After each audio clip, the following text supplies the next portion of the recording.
Hey guys, welcome back on my channel. इस कहानी में विहीन जब अपनी कॉमिक बुक को फाइंड कर रहा था तो स्टूल पे से गिरने वाला था तो वामजी तुरंत आ जाता है और विहीन को पकड़ लेता है। जब विहीन ये सब नोटिस करता है तो नीचे उतरने लगता है। विहीन नीचे नहीं उतर पाता। विहीन के स्ट्रगल करने की वजह से वामजी और विहीन दोनों फ्लोर पर गिर जाते हैं। वामजी फ्लोर पर गिर जाता है और विहीन उसके ऊपर। ये देख के विहीन शॉक्ड हो जाता है और कुछ भी नहीं कह पाता। विहीन उठने का ट्राई करता है लेकिन उसका हाथ फिसल जाता है, वो फिर गिर जाता है। ये देखकर वामजी फ्रस्ट्रेटेड हो जाता है। वामजी विहीन को पकड़ता है और अपनी पोजीशन को फ्लिप कर देता है। ये सब इतनी जल्दी हुआ था कि विहीन ने नोटिस भी नहीं कर पाया था। ये सब देख के विहीन सोचने लगता है, जब मैं अपनी कॉमिक बुक को फाइंड कर रहा था मेरा बैलेंस मिसमैच हो गया था और मैं गिरने वाला था। मुझे तो लगा था मैं यहाँ से गिरूंगा तो मेरी कमर तो गई। मैंने तो डर की वजह से अपनी आंखों को टाइटली बंद कर लिया था। उसी वक्त मुझे फील हुआ कि मैं फ्लोर पर नहीं गिरा था। जब मैंने अपनी आइज़ को ओपन किया तो लज्जा मेरे सामने खड़ा हुआ था। उसने मुझे बिल्कुल लड़कियों की तरह पकड़ा हुआ था। ये सब देख के तो मुझे बहुत शर्म आने लगी थी। मुझे नीचे उतरना था तो मैं स्ट्रगल करने लगा। मेरी स्ट्रगल करने की वजह से हम दोनों फ्लोर पर गिर गए। मैं लज्जा के ऊपर गिर गया था। ये देखकर मैं तुरंत उठना चाहता था। मेरा बैलेंस फिर बिगड़ गया और मैं दोबारा वामजी के ऊपर गिर गया। जब लज्जा मुझे स्ट्रगल करते हुए देखता है तो अपनी पोजीशन को फ्लिप कर लेता है। ये सब उसने इतनी जल्दी किया था कि मैं तो नोटिस भी नहीं कर पाया था। मैंने तुरंत कहा, लज्जा मुझे बचाने के लिए थैंक यू, तुम तो सही वक्त पर आ गए थे। उस वक्त लज्जा मेरी तरफ नहीं देख रहा था और मुझसे पूछने लगा कि मैं यहाँ क्या कर रहा हूँ। मैं तो लज्जा को नहीं बता सकता था। मैं यहाँ एक म्यूज़िक बुक को फाइंड कर रहा हूँ। उस म्यूज़िक को फाइंड कर रहा हूँ जो मैं हर रोज़ सुनता हूँ। जब भी इवनिंग हो जाती है तो लज्जा अपनी किचन पे उस म्यूज़िक को प्ले करता है। वो सॉन्ग तो वंडरफुल है। मैं तो बस ये जानना चाहता हूँ कि उस सॉन्ग को किसने लिखा है, कंपोज किसने किया है और उसका राइटर कौन है।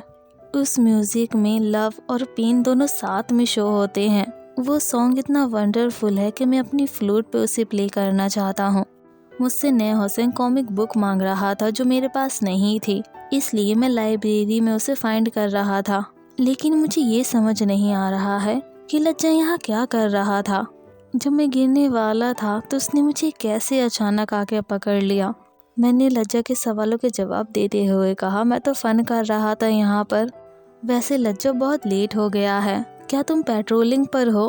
उस वक्त लज्जा ने अपने सिर को हाँ में हिलाया और वहाँ से चला गया। मैं लज्जा को जब तक देखता रहा जब तक उसकी बैग दिखना मुझे बंद नहीं हो गई। इसके बाद मैं अपने रूम में आ गया। रूम में पहुँचने के बाद मुझे कुछ समझ नहीं आ रहा था कि मैं क्या करूँ। मेरे माइंड में आइडिया आता है और मैं रूम से बाहर आता हूँ, चारों तरफ देखने लगता हूँ। उसी वक्त मुझे जीवुजुन दिख जाते हैं जो पेट्रोलिंग कर रहे थे। मैं तुरंत उनके पास पहुँच जाता हूँ और उनसे पूछने लगता हूँ, जीवुजुन आप पेट्रोलिंग क्यों कर रहे हो? लज्जा की टर्न थी ना पेट्रोलिंग करने की। जीवुजुन ने स्माइल करते हुए कहा, हमने अपनी ड्यूटी को स्विच कर लिया है। ये सुनकर मैंने तुरंत कहा, लज्जा कहाँ पर है फिर? जीवुजुन कहते हैं वो शायद कोल्ड स्प्रिंग के पास गया होगा। मैंने तो उनकी पूरी बात भी नहीं सुनी और कोल्ड स्प्रिंग की तरफ चला गया। जब मैं कोल्ड स्प्रिंग पहुंच गया था उस वक्त मैंने वहां लज्जा को देखा। उसे इस तरीके से देखकर मैं तुरंत अपने आप को हाइड कर लेता हूँ। मुझे खुद पता नहीं था कि मैंने अपने आप को हाइड क्यों कर लिया था और वैसे ही मैं लज्जा को देखने लगता हूँ। लज्जा को इस तरीके से देखकर मेरी आंखें बहुत बड़ी बड़ी हो गई थीं। उस वक्त लज्जा ने अपने रोब्स को नहीं पहना हुआ था। लज्जा की चेस्ट मुझे क्लियर दिखाई दे रही थी और उसकी बैक भी, दोनों बहुत फेयर थी। लज्जा के पास बहुत अच्छी बॉडी थी। उसके हेयर उसके शोल्डर से फॉल हो रहे थे। वाटर उसकी बॉडी पे था और शाइनिंग कर रहा था। उसे इस तरीके से देखकर तो मैं ब्लिंक करना ही भूल गया था। ये सब देखने के बाद मैं अपने रूम की तरफ जाने लगा था। कोल्ड स्प्रिंग से बाहर निकलने के बाद मैंने चारों तरफ देखा और श्योर कर लिया था कि किसी ने भी मुझे निकलते हुए नहीं देखा। जब मैं अपने रूम की तरफ जा रहा था मेरी हार्ट बीट बहुत ज़्यादा फास्ट हो गई थी और मुझे डिज़ी फील भी होने लगा था। मैंने अपने स्टेप्स को मैनेज किया और अपने रूम में पहुंच गया।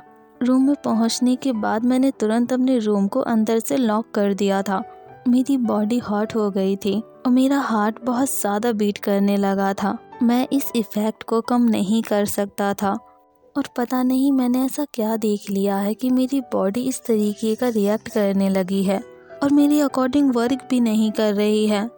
जो कुछ भी मेरे साथ हो रहा है वैसा कुछ भी पहले नहीं हुआ था। मुझे मेरे माइंड को डाइवर्ट करना होगा। इतना कहते ही मैं बेड पे जाके लेट जाता हूँ और अपनी आइज़ को क्लोज कर लेता हूँ और सो जाता हूँ। और मैं कब सो गया था मुझे भी पता नहीं चला था। जब मैं नींद से उठा हुआ था तो मैंने किसी को फील किया था जो मेरी नेक पर किस कर रहा था। ये सब फील होते ही मैंने अपनी आइज़ को टाइटली बंद कर लिया था। ये सब करते वक्त मेरे फेस पर एक्सप्रेशंस हुए थे। उसी वक्त वो पर्सन मेरे कान के पास कहता है, विहीन।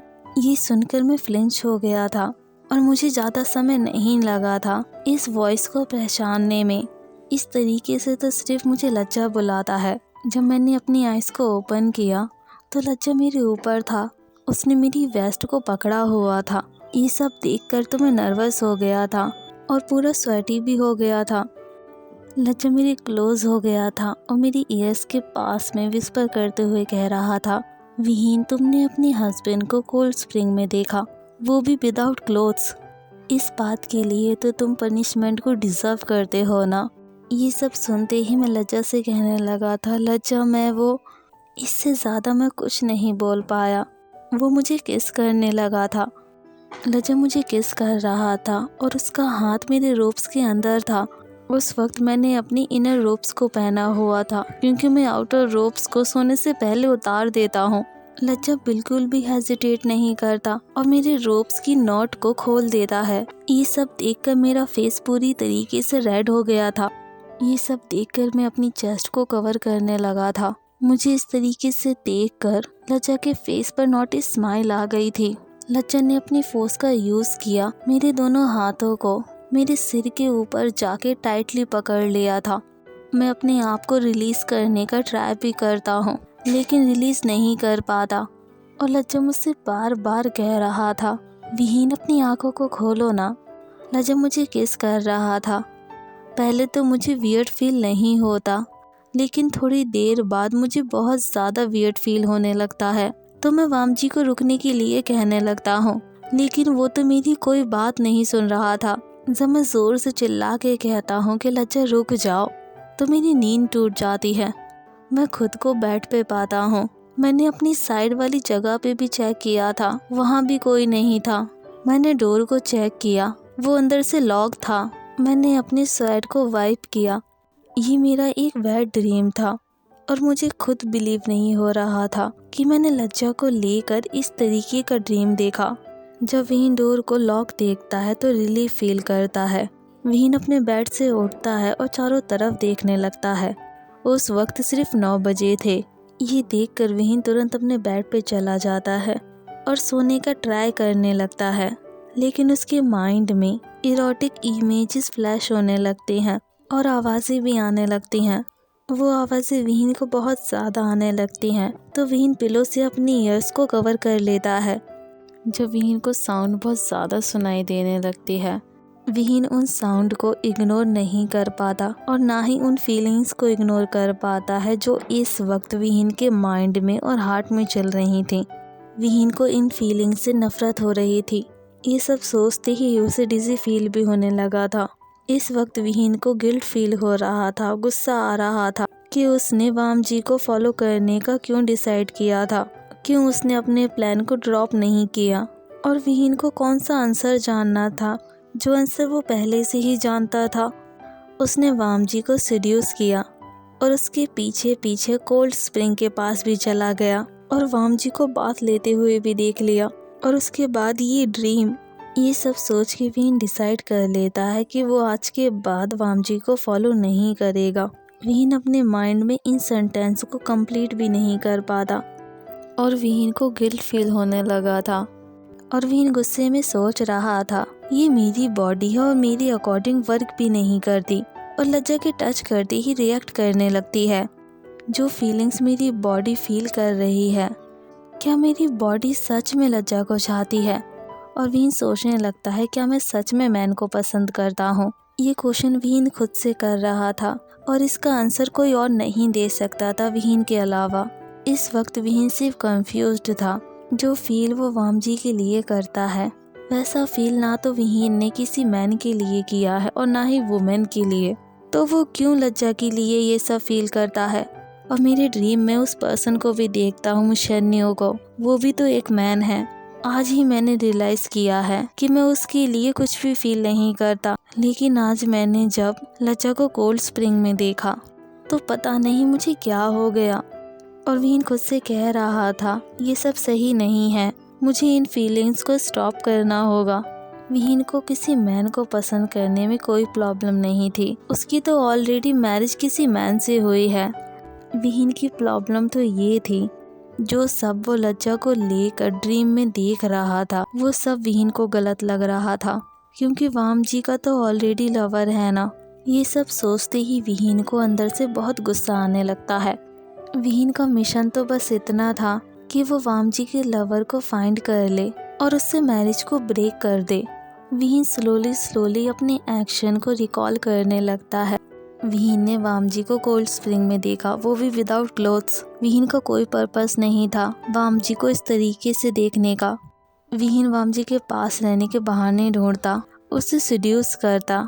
विहीन एवरी टच को, वर्ड को और एक्शन को रिमेम्बर करने लगता है और सोचने लगता है, लज्जा इन सबको गलत समझ रहा होगा और मेरी इमेज तो पूरी तरीके से रुन हो गई है। लज्जा सोच रहा होगा कि मैं कितना ज़्यादा चीप हूँ। मैंने उसे सीड्यूस सिर्फ इसलिए किया है क्योंकि मैं उसे बेड में ले जाना चाहता था। ये सब सोच के विहीन को गिल्ट फील होने लगता है और विहीन सोचने लगता है, कहीं लज्जा मुझे जज ना करने लगे। जिस कॉन्फिडेंस से मैं उससे बातें किया करता था, मैं तो उस तरीके से अब उससे बातें भी नहीं कर सकता। अब मैं जब भी लज्जा को देखूंगा तो मुझे अपना ड्रीम याद आने लग जाएगा। विहीन डार्क रूम में बैठा हुआ था और सोच रहा था, मैंने लज्जा को वो सब करने के लिए फोर्स किया जो वो नहीं करना चाहता था।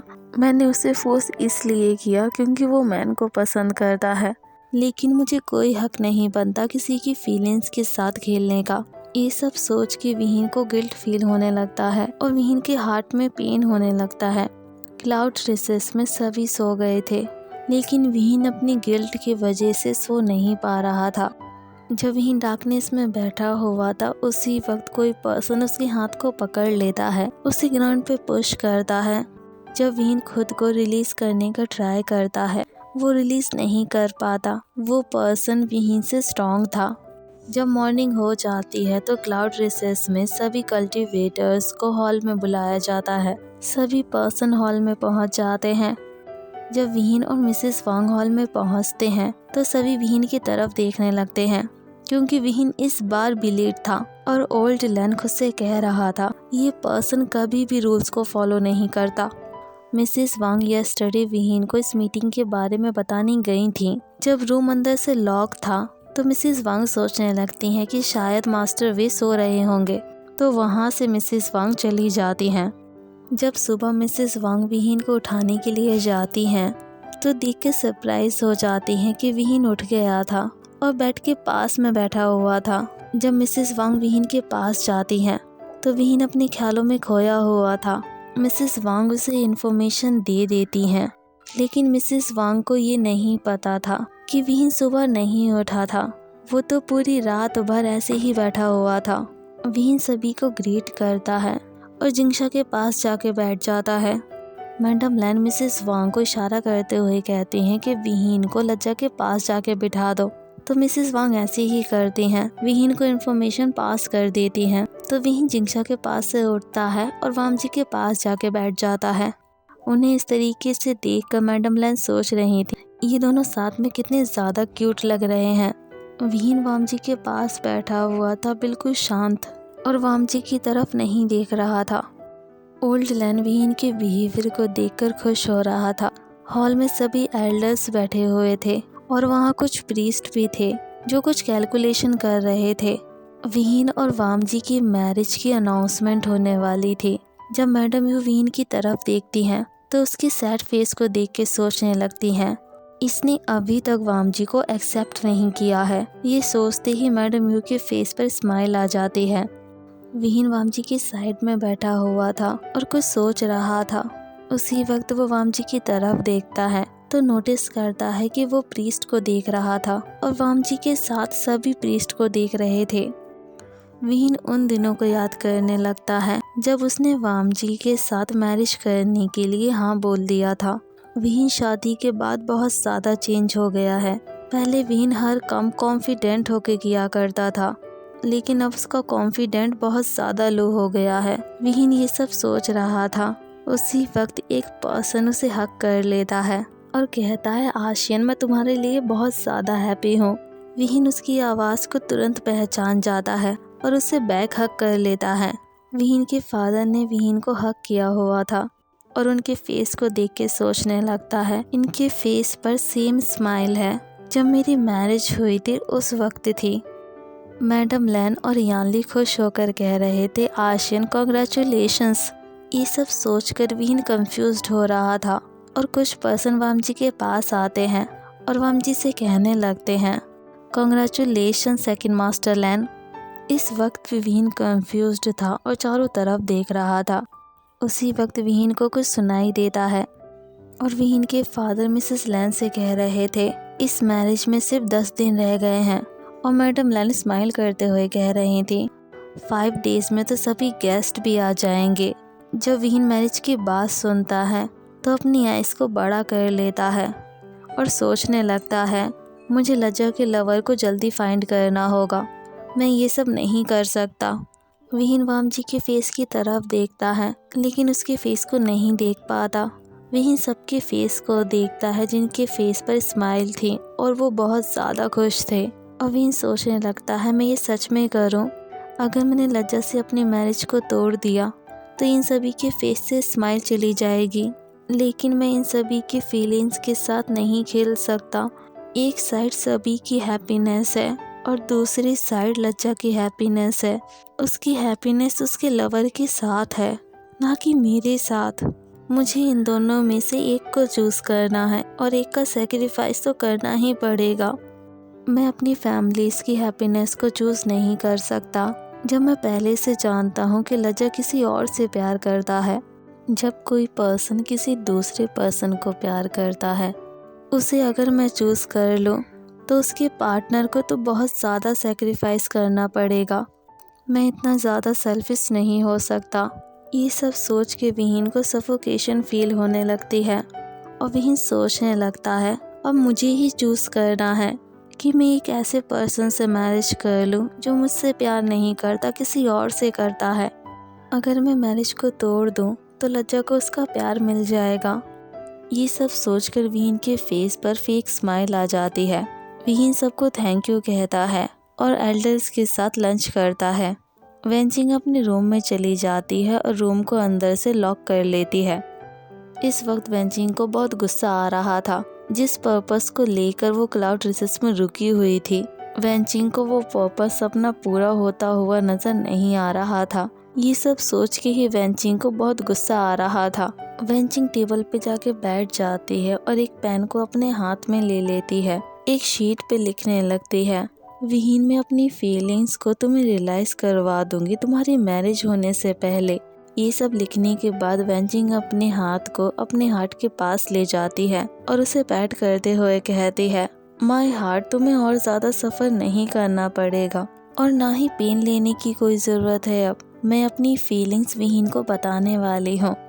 इतना कहते ही वेंचिंग अपनी फीलिंग्स को पेपर पे लिखने लगती है और दूसरी तरफ वामजी विहीन के डोर के पास चला गया था और डोर को नॉक कर रहा था। उसी वक्त वहाँ मिसेस वांग आ जाती हैं जो वामजी से कहने लगती हैं, सेकंड मास्टर लैन, आप डिनर लेके जा रहे हो मास्टर वे के लिए? इस बात पे वामजी अपने सिर को हाँ में हिला देता है। इतना कहते ही वामजी अंदर जाने लगता है तो मिसेस वांग उसे रोक लेती हैं और कहती हैं, मास्टर वे ने डिनर पहले ही कर लिया है। ये सुनकर वामजी रुक जाता है और कुछ भी नहीं कहता। तो मिसेस वांग कहने लगती हैं, इवनिंग में मास्टर वे कह रहे थे कि उन्हें टायर्ड फील हो रहा है और कुछ स्लीपी सा भी लग रहा है। और मुझे डिनर लाने के लिए कहा। ये सब सुनते ही वामजी कहने लगता है विहीन टायर्ड फील कर रहा था तो उसने डिनर पहले ही कर लिया और सो गया। इस बात को मिसेस वांग कंफर्म कर देती है तो वामजी रूम से बाहर आ जाता है और डोर को बंद कर देता है। और वामजी सोच रहा था मैंने डिनर लाने में लेट कर दिया और विहीन को लग रहा होगा कि मैं क्लाइंट्स मैटर में बिजी हूँ। जब से वामजी और विहीन की शादी हुई है विहीन हमेशा वामजी के साथ ही डिनर करता था। चाहे वामजी को जितना भी लेट हो जाए विहीन उसका वेट किया करता था। वामजी विहीन के लिए स्पाइसेस डिशेस को लाया करता था जो विहीन को बहुत ज़्यादा पसंद थी। वामजी विहीन के डोर के पास खड़ा हुआ था और सोच रहा था विहीन सच में बहुत ज़्यादा टायर्ड होगा इसलिए जल्दी सो गया। वामजी विहीन को गुड नाइट कहता है और अपनी जिंगशी की तरफ चला जाता है। विहीन विंडो के पास बैठा हुआ था और सोच रहा था कि जो उसने आज किया वो उसने सही किया है या गलत किया है। जिस वक्त मिसेस वांग और वामजी बातें कर रहे थे उस वक्त विहीन सोया नहीं था, जाग रहा था और उनकी बातें सुन रहा था। विहीन वामजी के लिए डोर को ओपन करना चाहता, उसके साथ डिनर करना चाहता, पहले की तरह ही रहना चाहता जैसे वो पहले रहा करता था और वामजी की कंपनी को एंजॉय करना चाहता। विहीन ये नहीं चाहता था कि उसके कोई भी वर्क से वामजी को मिसअंडरस्टैंडिंग हो जाए। इस वक्त विहीन अपने बारे में सोचना चाहता था। उसकी वेडिंग होने में ज़्यादा समय नहीं रह गया था। जब मॉर्निंग हो जाती है तो विहीन क्लाउड रेसेस के गार्डन में था और रैबिट्स को फीड करवा रहा था तो नेहोसिंग वहाँ पहुँच जाता है और विहीन के फेस को देख के कहने लगता है विहीन तुम सैड हो गया। विहीन इस क्वेश्चन के लिए प्रिपेयर नहीं था तो नेहोसिंग की तरफ देखने लगता है और कहता है नहीं तो, और तुम मुझसे ऐसे क्वेश्चन क्यों पूछ रहे हो। नेहोसिंग कहता है क्योंकि तुम सैड दिख रहे हो इसलिए पूछ लिया मैंने। ये सुनकर विहीन प्रिटेंड करने लगता है कि उसने कुछ भी नहीं सुना। ये देख कर नेहोसिंग कहने लगता है विहीन तुम्हारी वेडिंग को सिर्फ 10 डेज रह गए हैं ना, और वो तुम्हारा प्लान हंगुन को सीड्यूस करने का वो कहाँ तक पहुँच गया। इस बात पे विहीन कुछ नहीं कहता तो नेहोसिंग कहने लगता है बताओ ना कहाँ तक पहुँच गया। विहीन अपनी लो वॉइस में कहता है कहीं तक नहीं पहुँचा। ये सुनकर नेहोसिंग सैड हो जाता है। जैसे ही कुछ कहने वाला था विहीन उसकी बात को कट कर देता है और उससे कहता है नेहोसिंग अपना हाथ तो देना। ये सुनकर नेहोसिंग तुरंत अपने हाथ को विहीन के हाथ में दे देता है। विहीन नेहोसिंग के हाथ को पकड़ लेता है और विहीन ऑब्जर्व करने लगता है कि उसकी हार्ट बीट तो बिल्कुल नॉर्मल थी और फास्ट नहीं हुई थी। अगर वो मैन को लाइक करता है तो उसकी हार्ट बीट तो फास्ट हो जानी चाहिए थी ना। और नेहोसिंग कह रहा था विहीन मेरे हाथ को छोड़ो, और विहीन सोच रहा था मेरी हार्ट बीट फास्ट क्यों नहीं हुई। शायद इसलिए नहीं हुई क्योंकि नेहोसिंग मेरा चाइल्डहुड फ्रेंड है। हम दोनों तो एक दूसरे को टच करते ही रहते थे, इसलिए मेरी हार्ट बीट फास्ट नहीं हुई होंगी। ये देखकर नेहोसिंग कहता है विहीन तुम्हें क्या हुआ है। विहीन कहता है कुछ नहीं हुआ। तो नेहोसिंग कहता है तो तुमने मेरे हाथ को अपने हाथ में क्यों रखा था। विहीन कहता है मैं तो तुम्हारे हाथ को चेक कर रहा था, तुम्हारे हाथ तो बहुत अच्छे हैं। उसी वक्त नेहोसिंग को वामजी दिखता है तो नेहोसिंग विहीन से कहने लगता है तुम्हारे हस्बैंड हंगुन आ रहे हैं, क्या मैं उन्हें यहाँ बुला लूँ। इतना कहते ही नेहोसिंग वामजी को आवाज़ देने लगता है। ये सुनकर विहीन नर्वस हो जाता है। विहीन तुरंत उठ जाता है और नेहोसिंग से कहता है मुझे क्लाउड रेसेस वापस जाना होगा। इतना कहते ही वहाँ से चला जाता है। नेहोसिंग उसे फॉलो कर रहा था और रुकने के लिए कह रहा था। वामजी विहीन को देखने के लिए ही आया हुआ था।